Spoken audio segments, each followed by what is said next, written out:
I'm in Miami right now. This is my 6th day in Miami. I'm about to return to Chicago in a couple of days. And so I thought I would share some thoughts and reflections from the trip. Wow. It feels like I just got here. I'm overlooking the Atlantic Ocean right now, on the beach.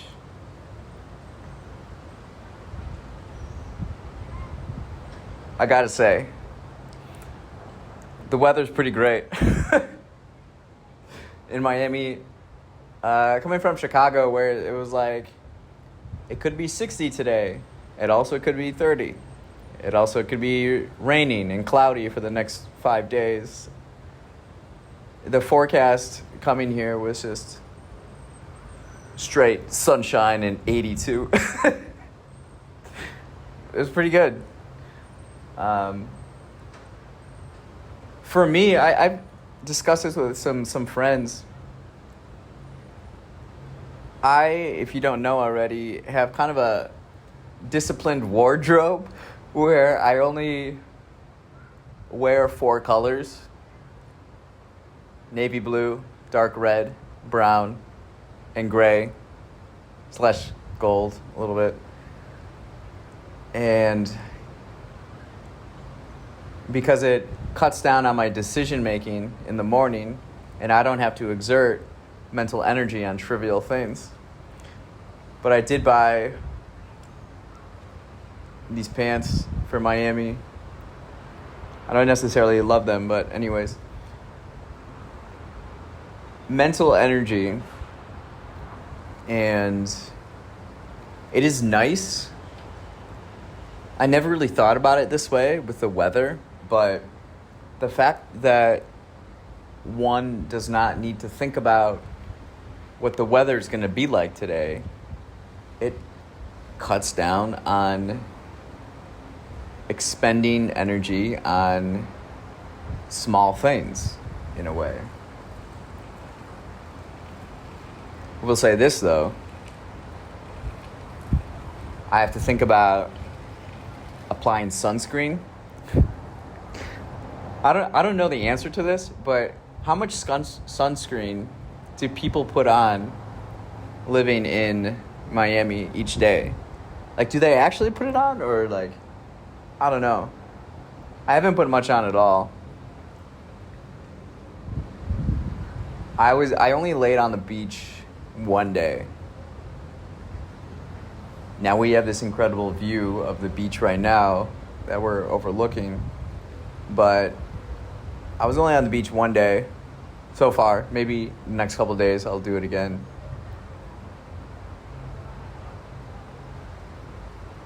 I think I definitely got sunburn on my nose. I thought I put enough on, and I don't know. You know, it's a great feeling to just swim in the ocean. Isn't it cool? Like so I'd be reading on the beach, and after every chapter I'd go into the water, swim around, and think to myself, wow, I'm swimming in the Atlantic Ocean. That's pretty cool. Palm trees. Love palm trees. There's so many of them here. That's something I'm always conscious of when I travel, is the flora fauna. And I get so excited seeing plants and animals that I haven't really seen before. There's so many trees and plants in Miami I'm unsure about. But to see wild peacocks, that is cool.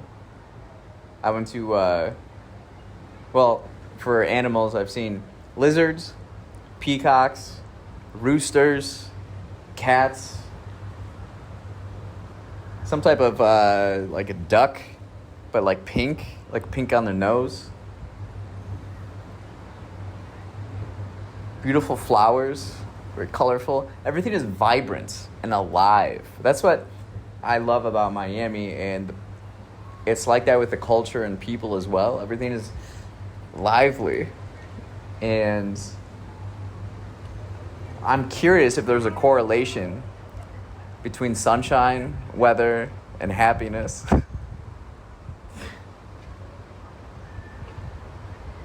We can put our experts on it. But while I don't spend a lot of time on the beach, the most enjoyable thing for me on this trip, as with every trip and every single day, is part of my morning routine, meditating, reading philosophy, journaling, thinking, writing, and just doing that out here. Drinking a cup of espresso, it's the best. It's the best. In Miami, this is my 4th time in Miami, 3rd year in a row. Every spring. To me, it's not the harsh cold of Chicago that I need a break from. It's more so the grayness, the 30 to 50 degrees for 3 months and cloudy, no sun. That's what kind of I need a break from. And so coming here 2 years ago, I had a morning routine that I would follow, but I always felt this urge or obligation to then be productive right away. Get into whatever I got to do today. Hop on the computer and do that. And mainly all just small things. But we stayed at this Airbnb in Midtown. It was me, Matt Bones, and Ken Ferguson. And we had this courtyard, again, with palm trees. And just to be out in the morning, and it's 75 to 80 degrees and sunny, and just that little bit of shade from the palm trees, I just let my mind just go wherever it wants to go. And so I have incorporated that after that trip into my morning routine, so it takes a little bit more time. But the reason why I do this every single day, 6 days out of the week, is that my mind then is very clear, so that when I make decisions throughout the rest of the day, they're very precise and intentional. So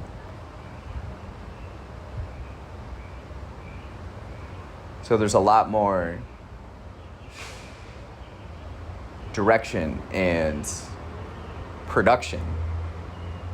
There's less wasted energy. Everything's a lot more efficient and on the point. I recommend it. Self-reflection is a big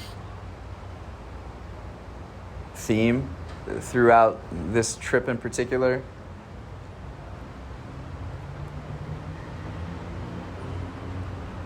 While I have that morning routine, it's hard for me to sit still. Be on the beach all day.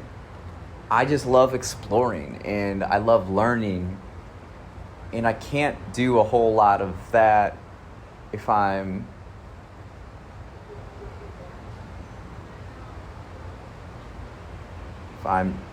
not moving at all. No, not immobile. I pride myself in my agility and awareness. And I can't necessarily, if I'm here in Miami, I can't necessarily learn a lot about Miami lying in one spot. I gotta be out and about, exploring. So far this time, I thought I'd be doing a little bit more chilling, but it's just not, I guess, who I am. Self-reflection. I I've told others that Miami kind of feels like how I feel about New York, where I've done a lot of main things that I want to do. And so each time I go, it's a little bit more chill, and I go at my own pace, and I kind of just do whatever I feel like doing.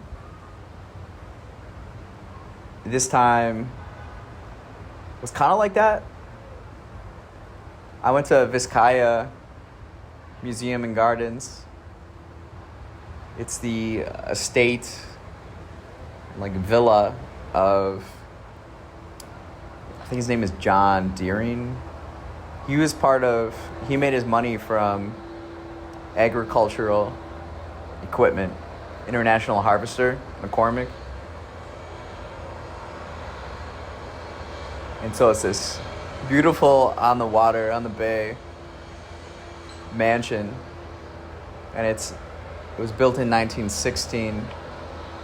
Just beautiful ornamentation and gardens and plants and courtyard.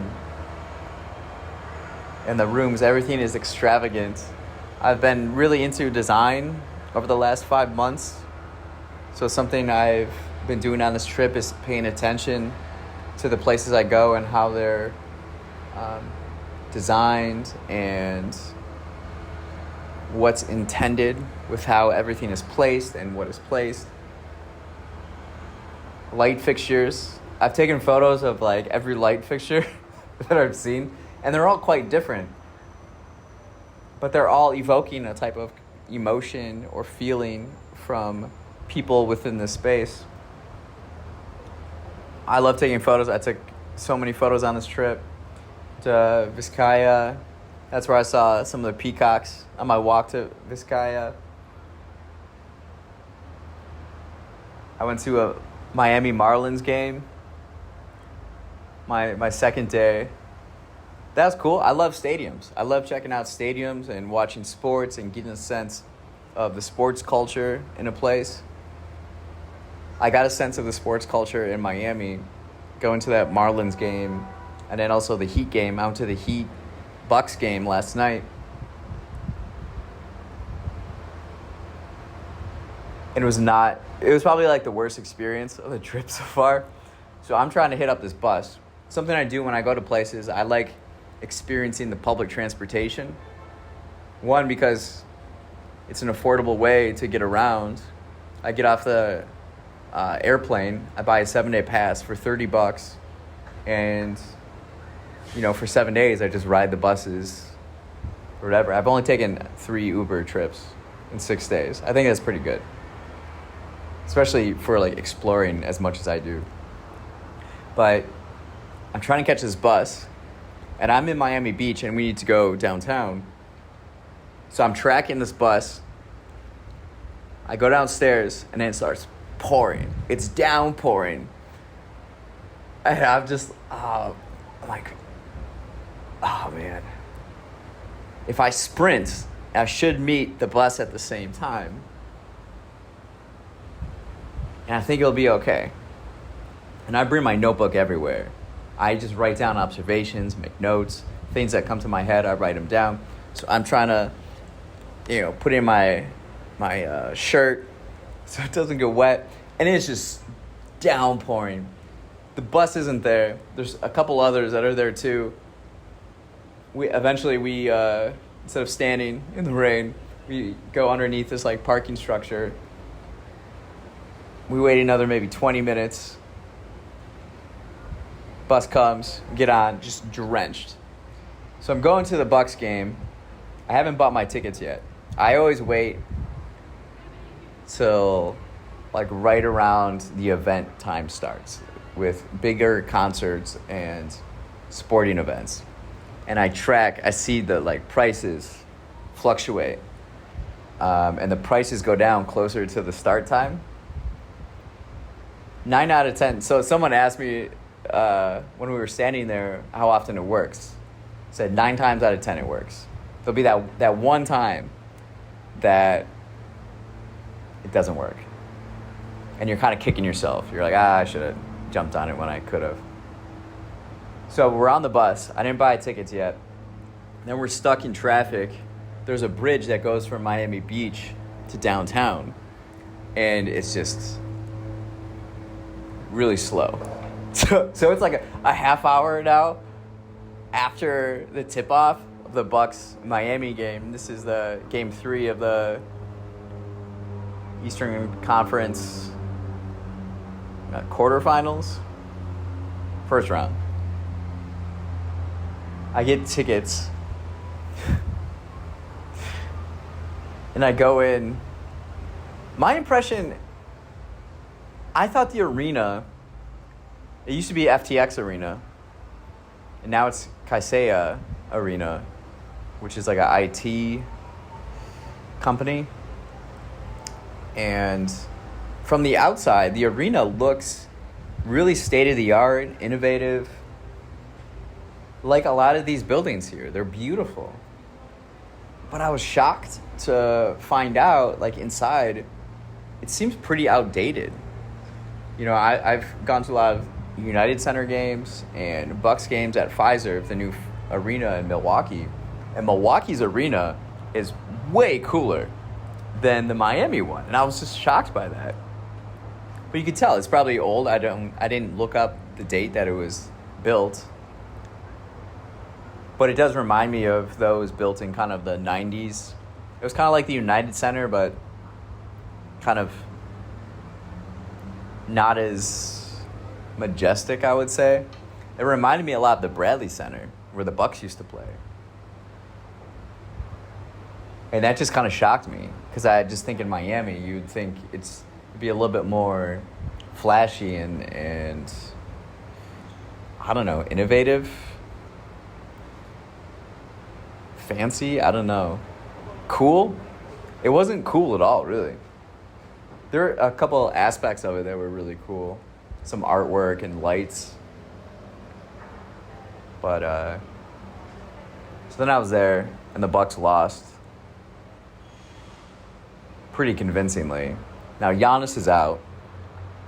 For me, the Milwaukee Bucks are the sports team that I let my emotions get involved.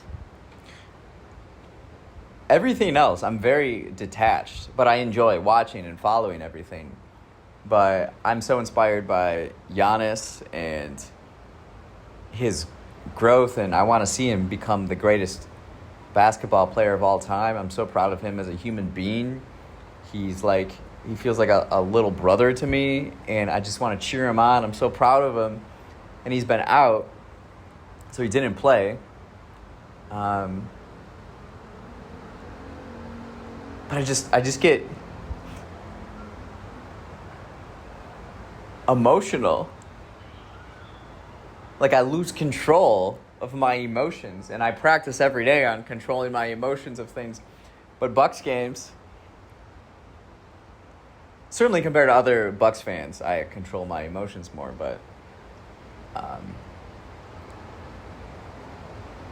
it's just frustrating to lose. So I'm wet. I'm watching the game. And I'm learning more about people in Miami, the culture. I would say that's a big theme of this trip. It's just kind of getting a sense of the people more. And there's kind of I've noticed some caricatures of Miami, the Miami people. It's kind of obnoxious during sports events, especially if your team is down. But the atmosphere is always party. During breaks, they're always playing party music. People are dancing. It's really interesting. So going to sporting events in different cities, that's cool. I want to keep doing that. I love going to, especially baseball games. It's so chill. Just bring my notebook out, just write, make notes, observations. Had empanadas and espresso. Amazing. Checked out Wynwood. Ate out sometimes. Drank mojitos. I'm holding a cigar in my hand. This is a Cuban. A real Cuban. I acquired it. And I'm going to smoke it tonight because this is kind of one of my last nights. I feel like I'm at a point where the trip is, we're almost at the end of it. And during trips, I always come away with realizations. I get to the airport early and I write, knowing when I come back after this trip, I'm going to gain a realization, and it's going to expand my outlook on life and what I'm doing and perspective. So it's always kind of this mystery, and I enjoy that moment at the airport, and just that whole experience of going to the airport, boarding the plane, being on the plane and flying, and then landing and coming back. So I'll be going to the airport early, and I'll be writing what I learned, what I took away. But something I have learned from trips is that I have to be patient. I have to let the trip happen and not try to force anything. Not try to force. Just have to let it kind of come to me. I can't truly say I've hit that yet, but I'm getting close. Because what you want to do, or what I do, is try to clear my mind so that when I'm going about, I absorb as much as possible. Everything is communicating something to us, and placing oneself in a new place where your eyes and senses haven't experienced all the stimuli, they're not used to it, you got to let it absorb. Absorb so that then you can process it,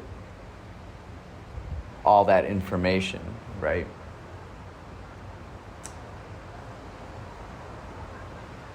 And so probably this evening, when I'm smoking this Cuban, walking on the beach, that's when it'll probably strike me. You can't force it, but you can kind of assist the process by doing certain things. But another great thing, I met up with Shelby Thomas. She's a marine biologist. She runs the Ocean Rescue Alliance and helps build artificial coral reef systems in Florida. And she uses art to generate and engage interest in environmentalism and ecology. And we just had this fantastic conversation. I learned a lot. She has so much insight. She's such an impressive person, human being. Really, it's quite inspiring. So we had a conversation in Surfside, just kind of north of Miami, or north of where I'm staying in Miami Beach. So I was out in the sun, under some trees. It was Earth Day. Shout out to Planet Earth.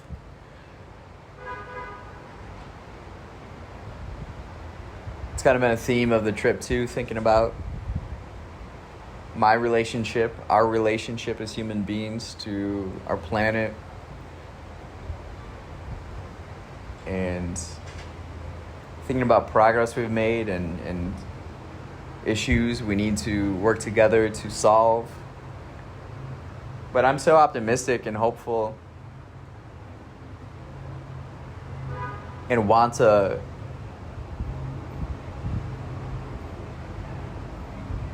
have conversations with people like Shelby that and collaborate with them that we can create the world that we envision. It's so beautiful. And that's kind of been my Miami experience so far. Mornings, overlooking the beach, writing, drinking espresso. Just kind of going with the flow, just observing the culture and the people.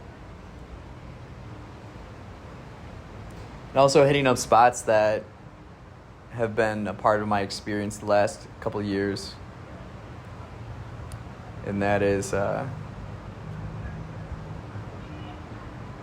Frost Science Museum. I just got back from there.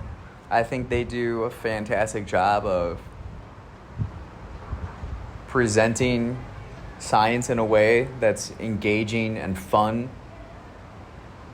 in particular for children. They have this great rooftop view and an aquarium, and they had dinosaurs this time. They had like pterodactyls 2 years ago. This time they had dinosaurs from South America and Africa. Awesome. I hung out there for a little bit. Then I went to the Perez Art Museum. I didn't go in the art museum, but I went to the cafe. Did a little writing, overlooked the water. Pretty sweet. There's 2 other spots. I went to this like Cuban vintage cocktail lounge bar in Midtown called the Sylvester. Probably my favorite place in Miami to go out to. And Laganipa, Laga, I don't even know how to pronounce it, but it's like this outdoor patio with these trees, and it's a wine bar, and it's got this like interesting vintage kind of aesthetic. Some of my favorite spots. I love it. It's been a fantastic trip. I'm so grateful to have the opportunity and the flexibility to experience this, and excited to take what I've been writing here and thought about and reflected on and apply it in life and move things forward. Life is beautiful. And remember, time is short. Love is real.